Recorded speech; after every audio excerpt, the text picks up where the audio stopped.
예, 여러분들을 환영합니다. 오늘 이 시간에는 부활에 대해서 말씀을 드리도록 하겠습니다.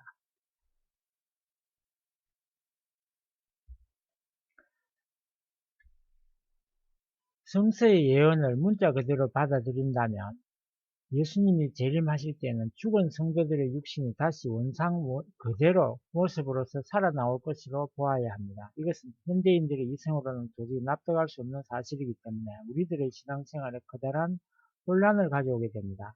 그러므로 이 문제에 대한 진정한 내용을 해명하는 것은 지극히 중요한 일이 아닐 수 없습니다.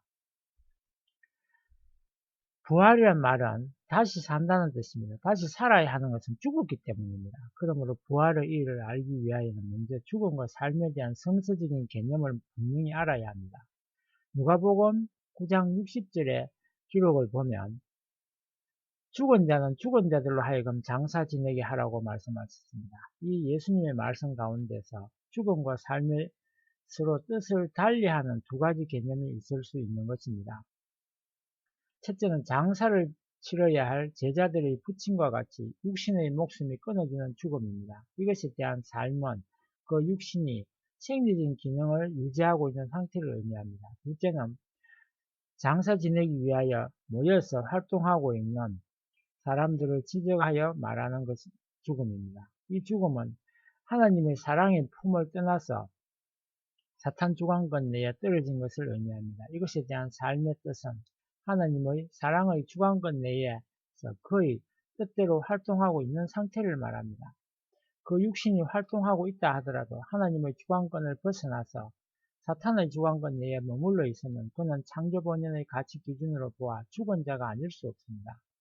요한계시록 3장 1절에 비신앙적인 4대 교회의 신도들에게 너희가 살았다고 하는 이름을 가졌으나 죽은 자로다라고 한 말씀을 보아도 알 수 있습니다. 반면에 예수님께서 요한복음 11장 25절에 나를 믿는 자는 죽어도 살겠고 라고 하신 말씀은 예수님을 믿고서 하나님 주관권 내에서 사는 사람은 그 육신이 흙으로 돌아가도 그 영인체는 여전히 하나님의 주관권 내에 있는 것이기 때문에 살아있는 사람이라는 말씀입니다.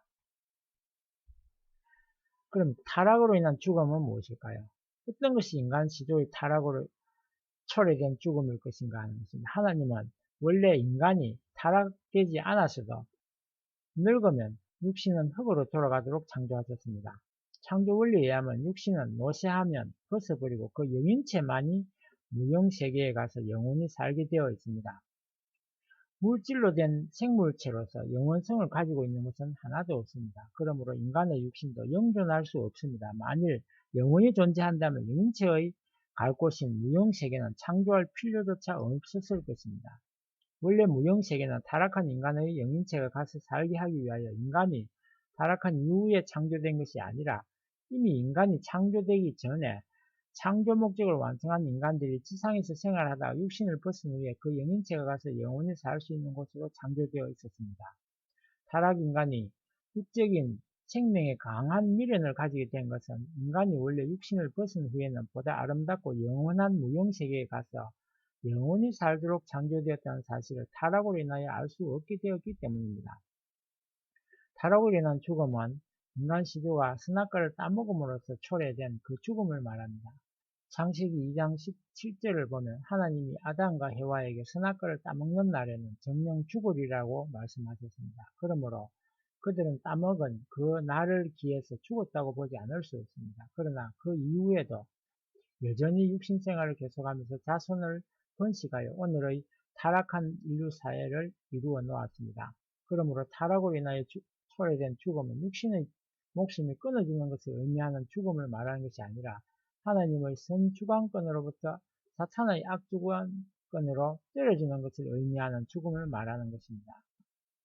성서를 예를 들어 보도록 하겠습니다. 요한일서 3장 14절에 사랑치 아니하는 자는 사망에 거하느니라고 하셨습니다. 이것은 하나님의 사랑 가운데 이웃을 사랑할 줄 모르는 사람은 아무리 지상에서 생활을 하고 있다 하더라도 죽은 사람이라는 뜻입니다. 이와 동일한 뜻으로 로마서 6장 23절에는 죄의 삭은 사망이요 하나님의 은사는 영생이니라고 하였고, 또 로마서 8장 6절에는 육신의 생각은 사망이요 영의 생각은 생명과 평안이니라고 기록되어 있습니다.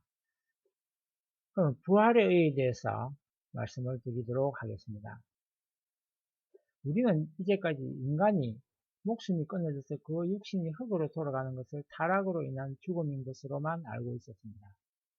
따라서 이러한 죽음으로부터 다시 살아나는 것을 성서가 의미하는 부활이라고 해석하여 왔기 때문에 부활은 흙으로 분해되었던 육신이 다시 원상대로 살아나는 것으로 이루어지리라고 믿고 있었습니다. 그러나 흙으로 분해되어 버린 육신이 다시 원상대로 부활할 수도 없으려니와 영계에 가서 영원히 살게 된 영인체가 다시 육신을 쓸 필요도 없는 것입니다.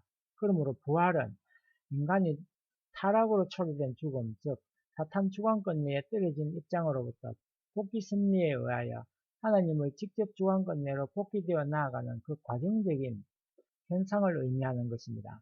따라서 죄를 회개하고 어제의 나보다 오늘의 내가 좀 더 선하게 되었다면 우리는 그만큼 부활한 것이 되는 것입니다. 성서에서 부활에 관한 예를 들어보면 요한복음 5장 24절에 내 말을 듣고 또 내가 보내신 이를 믿는 자는 영생을 얻었고 심판에 이르지 아니하나니 사망에서 생명으로 옮겼느니라고 한 기록이 있습니다. 이것은 예수님을 믿음으로 말미암아 사탄의 품속을 떠나 하나님의 사랑의 품 안으로 돌아가는 것이 곧 부활이라는 것을 의미하는 것입니다. 그러면 부활은 인간에게 어떤 변화를 일으키게 되는지를 알아보도록 하겠습니다.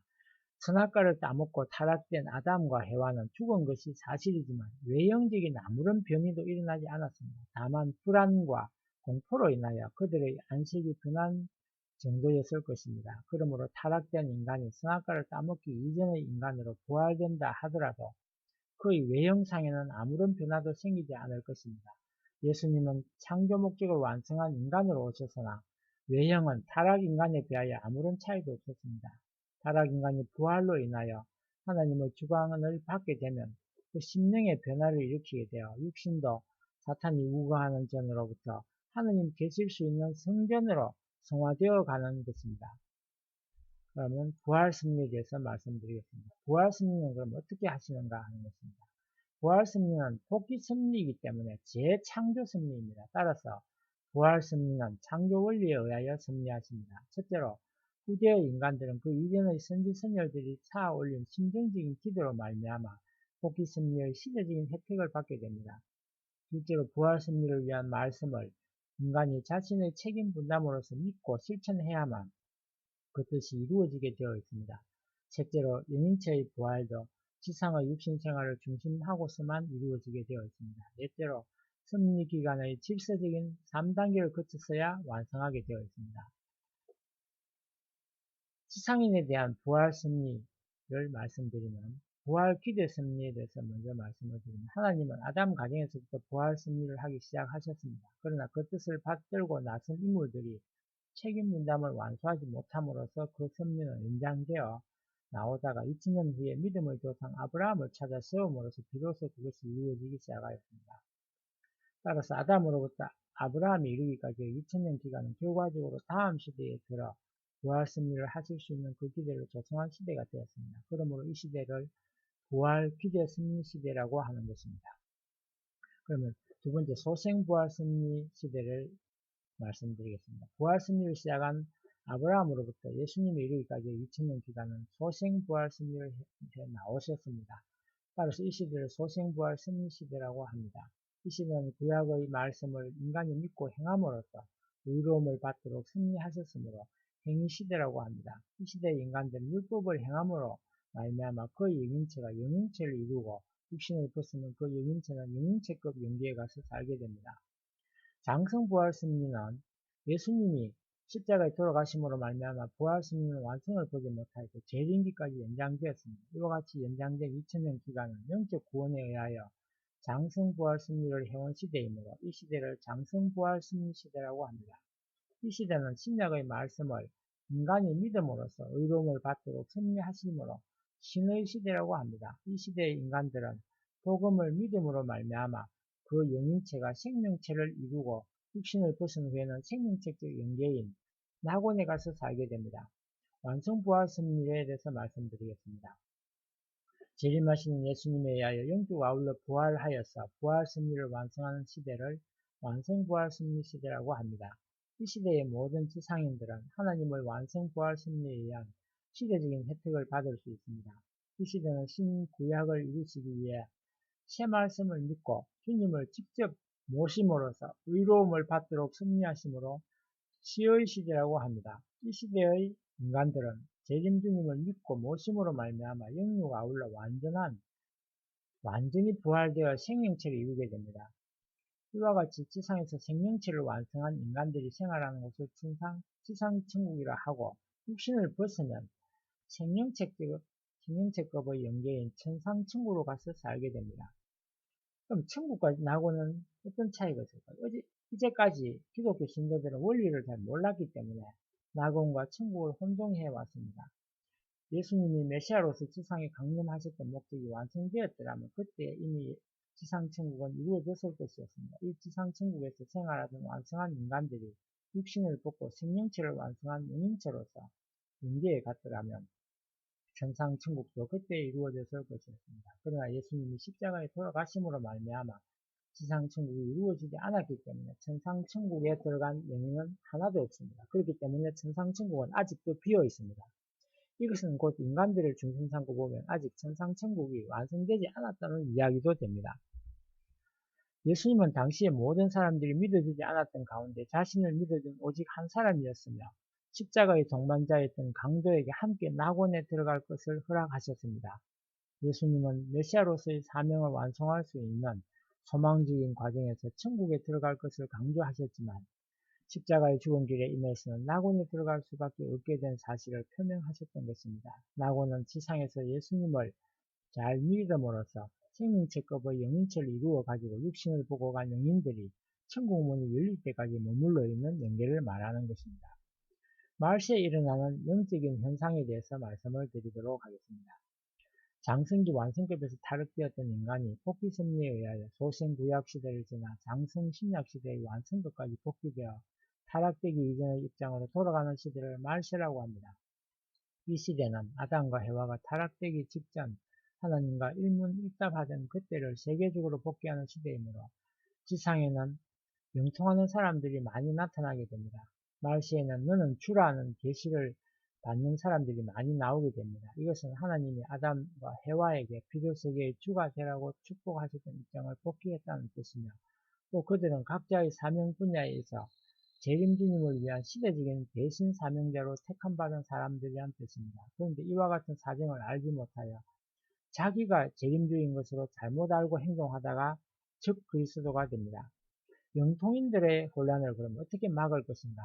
영통인들은 제각기 통하고 있는 영계의 그 계층이나 그 위치와 계시의 내용이 다르기 때문에 상충적인 혼란에 빠지게 됩니다. 그럼 이러한 혼란을 어떻게 막을 수 있겠습니까? 역사의 종말기에 하나님께서 복귀 섭리의 전체적인 목적을 이루시게 하시는 새로운 진리의 말씀을 주시게 됩니다. 그때 모든 영통인들은 보다 고차원적인 전체적인 진리의 말씀 앞에 나와 자기 자신의 섭리적인 사명과 위치를 바로 깨달아야만 행적인 상충에서 일어났던 지난날의 모든 혼란을 극복할 수 있는 동시에 각자가 걸어온 신앙 노정에 대한 유종의 미를 거두게 될 것입니다. 그럼 첫째 부활에 대해서 말씀드리겠습니다. 모든 기독교 신도들의 유일한 소망은 첫째 부활에 참여하는 데 있습니다. 이 첫째 부활에는 재림주님이 강림하시게 될 때 맨 먼저 믿고 모시고 따라 복귀 섭리 노정의 전체적이며 또한 세계적인 탕감 조건을 세우시는 일에 협조함으로써 원죄를 벗고 생명체급 영인체를 이루어 창조 목적을 완성한 사람들이 참여하게 됩니다. 그럼 성경에 나오는 14만 4천 무리의 뜻은 무엇인지를 설명해 보도록 하겠습니다. 예수님이 재림하셔서 복귀 섭리를 완수하시기 위하여는 복귀 섭리 노정에 있어서 하늘 뜻을 다투고 나오다가 책임 분담을 완수하지 못함으로써 사탄의 침범을 당하였던 모든 성현들의 입장을 탕감복귀할 수 있는 대신자들을 재림주님이 그 일대에서 횡적으로 찾아 세워 사탄 세계에 대한 승리의 기대를 닦아놓지 않으면 안 됩니다. 이와 같은 목적으로 재림주님이 오셔서 찾아 세워야 할 성도들의 그 전체 수가 바로 요한계시록 14장 1절 내지 4절과 요한계시록 7장 4절에 기록되어 있는 14만 4천 무리인 것입니다. 하나님을 복귀 섬는 여정에 있어서 가정복귀의 사명자였던 야곱은 12자식을 중심하고 출발하였고, 민족 복귀를 위하여 출발하였던 모세는 12지파를 거느렸는데, 이 각 지파가 다시 12지파형으로 번식하면 144수가 됩니다. 세계 복귀의 사명자로 오셨던 예수님은 영육과 아울러 이 144의 수를 탄감 복귀하시기 위하여 12제자를 세우셨으나 십자가에 돌아가시게 되어 영적으로만 복귀하여 나오셨습니다. 그러므로 재림주님은 초림 이후 영적으로만 144수를 세워 나왔던 종적인 섭리 여정을 영육 아울러 횡적으로 일시에 탄감 복귀하기 위하여 144수에 해당하는 일정한 필요수의 성도들을 찾아 세우셔야 하는 것입니다. 그럼 영인에 대한 부활 섭리를 알아보도록 하겠습니다.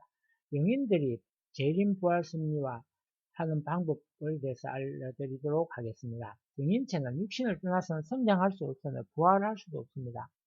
따라서 지상에서 완성하지 못하고 타계해버린 영인들이 부활하기 위하여는 지상에 재림하여서 자기들이 이루지 못하였던 그 사명 부분을 지상의 성도들에게 협조를 하여 지상인들의 육신을 통하여 대신 이루어 맞추어야 합니다. 지상의 성도들이 기도 및 기타 영적인 활동을 하는 가운데 영인들의 상대가 되면 그 영인들은 재림하여서 그 지상인들의 영인체와 상대 기준을 조성하여 역사하게 됩니다.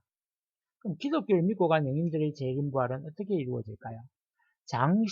장성 단계에서의 재림부활은 구약시대의 영인체급 영인들은 메시아 강림 후에 지상에 재림하여서 지상 성도들로 하여금 생명체급 영인체를 완성할 수 있도록 협조하여 동일한 혜택을 받아 함께 낙원에 들어가게 됩니다. 이것을 장성재림부활이라고 하는 것입니다. 예를 들어서 성경 가운데 들어보기를 하면 마태복음 17장 3절에 엘리야가 영인체로서 예수님과 그의 제자들 앞에 나타난 데 대한 기록이 있는 것을 보면 엘리야는 그대로 영계에 있는 것이 확실합니다. 그런데 마태복음 17장 12절을 보면 예수님은 지상에서 생활하고 있는 세례요한을 가리켜 엘리야라고 하십니다. 그 이유는 엘리야가 세례요한에게 재림하여 그로 하여금 자기가 지상에서 다하지 못했던 사명까지 대신 이루도록 협조함으로써 재림부활의 목적을 달성코자 하였으므로 사명으로 보면 세례요한의 육신은 곧 엘리야의 육신의 대신도 되었었기 때문입니다. 두 번째, 기독교를 믿고 간 영인들의 재림부활, 장성부활 중에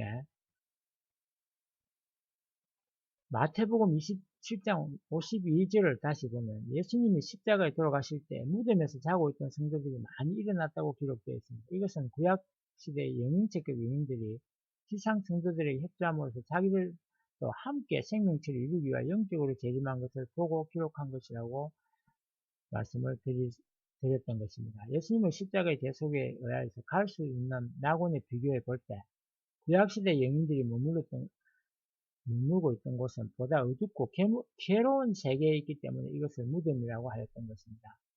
그럼 완성재림부활은 어떻게 이루어지는 것일까요? 신약시대의 생명체격 영인들은 메시아가 재강림하신 후에 전부 지상에 재림하게 되어 지상의 성도들로 하여금 생명체급 영인체를 완성할 수 있도록 협조함으로써 동일한 혜택을 받도록 생명체를 이루게 됩니다. 그리하여 지상 성도들이 육신을 벗고 천국으로 들어가게 될 때 그 영인들도 함께 천국으로 들어가게 되는 것을 완성재림부활이라고 합니다. 히브리서 11장 39절 이하에 이 사람들이 다 믿음으로 말미암아 증거를 받았으나 약속을 다 받지 못하였으니 이는 하나님이 우리를 위하여 더 좋은 것을 예비하였은즉 우리가 아니면 저희로 온전함을 이루지 못하게 하려 하심이라. 그 기록된 말씀은 영인들은 지상인의 협조를 받지 않고서는 완성할 수 없다는 원리를 증거한 것입니다. 또 마태복음 18장 18절에 기록된 바 무엇이든지 너희가 땅에서 매면 하늘에서도 매일 것이요 무엇이든지 땅에서 풀면 하늘에서도 풀리리라고 하신 말씀도 결국 지상 성도들이 풀어주지 않으면 영인들에게 맺혀진 것이 풀리지 않는다는 것을 밝히신 것입니다. 따라서 마태복음 16장 17절, 19절에서 보는 바와 같이 천국문의 열쇠를 지상 성도들의 대표로 베드로에게 주시어 그로 하여금 천국문을 지상에서 열도록 하셨던 것입니다. 그럼 낙원 이외의 영인들의 재림부활은 어떻게 이루어지는 것일까요? 기독교 이외의 타 종교를 믿고 간 영인들은 자기들과 같은 종교를 믿고 있는 지상인을 택하여 가지고 재림하여 복귀 섭리의 목적을 이루어 나가도록 협조함으로써 동일한 혜택을 받게 됩니다. 양심적으로 살다간 선영인들은 또한 지상의 선인들에게 재림 협조함으로써 동일한 혜택을 받게 됩니다. 악령인들의 재림 부활은 그 역사가 결과적으로 하나님이 벌로서 지상인의 죄를 청산하려 하셨던 것에 대한 탕감 조건으로 세워졌을 때 재림 부활의 혜택을 받게 됩니다. 예를 들어서 악령의 역사를 보면 악령의 역사가 어떻게 하늘을 대신하여 심판의 행사를 한 결과를 가져올 수 있을 것인가 하는 진례를 들어보도록 하겠습니다. 복귀심리 시대의 혜택으로 말미암아 가정적인 혜택권으로부터 종족적인 혜택권으로 옮겨질 수 있는 한 지상인이 자기 자신이나 혹은 그 선조가 지은 죄가 남아있으면 어떠한 탕감 조건을 세워 그 죄를 청산해야만 종족적인 혜택권으로 넘어갈 수 있게 됩니다. 이때 하늘은 악령인들로 하여금 그 죄에 대한 벌로서 이 지상인에게 고통을 주게 하는 역사를 하게 하시는데 이 지상인이 그 고통을 감수하고 잘 넘어가면 이것을 탕감 조건으로 하여 그 악령인들도 같이 혜택을 받게 됩니다.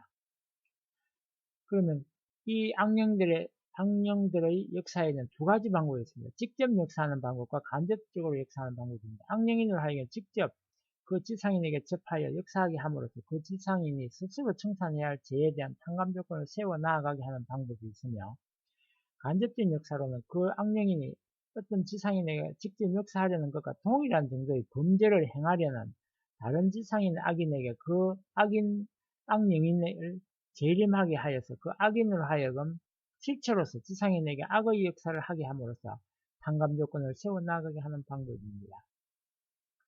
그러면 불교에서 말하는 또는 힌두교에서 말하는 윤회설에 대해서 말씀을 드리겠습니다. 재림 부활로 봤을 때 윤회설은 복귀 섭리는 개인에서 출발하여 가정과 민족을 거쳐 세계를 넘어 천주까지 복귀하여 나아가는 것입니다. 그렇기 때문에 개체에 맡겨진 사명은 비록 부분적인 것이라 할지라도 그 형은 개인형에서 시작하여 가정과 민족과 세계의 각 형으로 그 범위를 넓혀 내려오는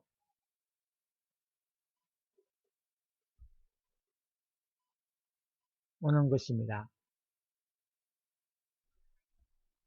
예를 들면 아브라함은 개인형 또는 가정형이고 모세는 민족형이었으며 예수님은 세계형이었습니다. 지상에서 사명을 다하지 못하고 간 영인들은 각각 지상에서 맡았던 것과 같은 사명을 맡은 동형의 지상인에게 재림하여서 협조합니다. 그 지상인은 자기 자신의 사명과 동시에 협조하는 영인의 사명까지도 대신 이루어주는 것이 됩니다. 이와 같이 되면 그 지상인은 흔히 그를 협조하는 영인의 이름으로 대칭되고 합니다. 여기에서 그 지상인은 그 영인이 윤회 환성한 실체인 것 같이 나타나게 되는 것입니다. 세례요한은 엘리야의 협조를 받아서 그의 뜻을 세워 나갔기 때문에 그의 육신은 엘리야의 육신을 대신하는 것이기도 하였으므로 예수님은 세례요한을 엘리야라고 하셨습니다. 영인들의 협조를 받은 지상인은 그를 협조하는 모든 영인들의 재림자요. 따라서 그 지상인은 모든 영인들이 환생한 것 같이 보여지는 것입니다. 끝날에 자기가 재림 예수여 미륵불이요 석가요 공자라고 자처하는 사람들이 나오게 되는 이유는 여기에 있습니다. 불교에서 윤회 환생을 주장하게 된 것은 이러한 원리를 모르고 다만 그 나타난 결과만을 보고 판단하기 때문입니다. 그러면 재림 부활에 의한 종교 통일은 어떻게 이루어지는지를 말씀드리겠습니다. 재림 부활에 의한 기독교 통일은 예수님의 재림기에 낙원에 있던 모든 영인들이 함께 지상 성도들에게 재림을 협조하게 됩니다. 이 영인들의 협조에 의하여 지상 성도들은 재림주님 앞으로 나아가 뜻을 위하여 헌신하지 않을 수 없게 됩니다. 그렇기 때문에 기독교는 자연히 통일되지 않을 수 없습니다.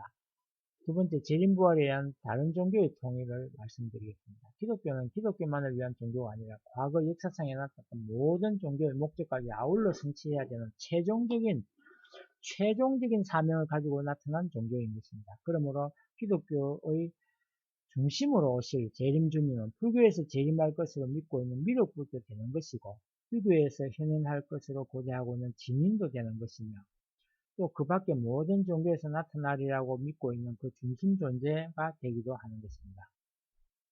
예수님의 재림기에는 낙원에 있는 모든 영인들이 함께 지상 성도들에게 재림을 협조하게 됩니다.